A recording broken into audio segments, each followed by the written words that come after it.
खुलुमबाय गिबियावनो बयखौबो फिन खेबसेयाव बरायनानै लाग्रोबाय। जों बयबो मिथिगौदि गोबां समाजारि बिजों एबा निउस पर्टेलनि गेजेरजों नुनो मोनगासिनो दं BTC बिसायख'थिनि भट काउन्टिंआ गोख्रोङै सोलिगासिनो दं। बेनि गेजेराव नोंथांमोना फोसावनो लादों बबे बियाबाव बेसेबां राउन्डआव सहैखो आरो बबे बियाबाव बबे मोनसे पार्टी एबा दोलोआ बांसिनै लिडिं लानानै दं एबा देरहासार जानानै दं नोंथांमोना फोरमायनो लादों।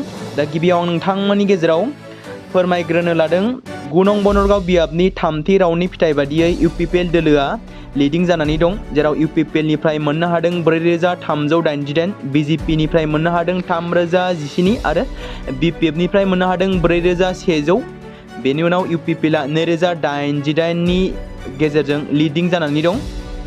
बेबायदिनो सेथि आरो नैथि राउन्डनि 5 नं सराइबिल बियाबनिखौ नायोब्ला BPF आ गासै 4489 मोननो हादों, UPPL आ 4933, BJP आ मोननो हादों 2573, गासै UPPL आ 444 लिडिं जानानै दं। बेबादिनो नैथि राउन्ड 32 नं बेरगाव समिस्तिनिखौ नायोब्ला UPPL आबो लिडिं जाना दं बेयाव, जेराव 2432 मोननानै दं, BJP आ 1329, BPF आ 752।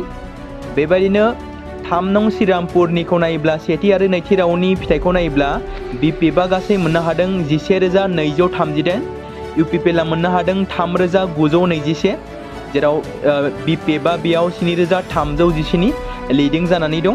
बेबायदिनो 4 नं जुमदुवार बियाबनिखौ नायोब्ला UPPL आ 2250 भट मोननानै दं, BPF आ 2989, BPF आ लिडिं जानानै दं 739 नि फारागथियाव। बेबादिनो थामथि राउन्डनि बेलायाव 10 नं देमोरगाव बियाबनिखौ नायोब्ला UPPL आ मोननो हादों 7848, BPF आ मोननो हादों 7259, UPPL आ 589 नि फारागथियाव लिडिं जानानै दं। नैथि राउन्ड 1 नं परबतजरा बियाबनिखौ नायोब्ला UPPL निफ्राय मोननो हादों 3115, BPF निफ्राय मोननो हादों 4344, BJP निफ्राय मोननो हादों 3012, BPF आ बेयाव लिडिं जानानै दं गासै 1229 नि फारागथियाव। बेबादिनो थामथि राउन्डनि बेलायाव 37 नं दोनस्रि बियाबनिखौ नायोब्ला BPF आ बेयावबो लिडिं जानानै दं, BPF आ गासै मोननो हादों 5950, UPPL आ मोननो हादों 2978, BPF आ लिडिं जानानै दङ 2972 नि फारागथियाव।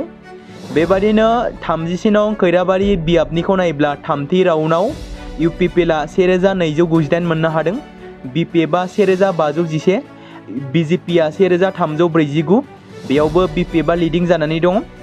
आरो 36 नं हरिसिंगा बियाबनिखौ नायोब्ला थामथि राउन्डआव BPF आ मोननो हादों 2683, UPPL निफ्राय मोननो हादों 2120, बेयावबो BPF आ लिडिं जानानै दं गासै 563 नि फारागथियाव। दायो मोन 40 बियाबनि गेजेराव लिडिं जानायखौ नायोब्ला UPPL आ गासै मोन 40 बियाबाव मोन 13 लिडिं जानानै दं, BPF आ गासै मोन 17 समस्तियाव लिडिं जानानै दं, BJP आ मोन 10 आरो गुबुन कंग्रेस APB आरो आदार्सआ 0।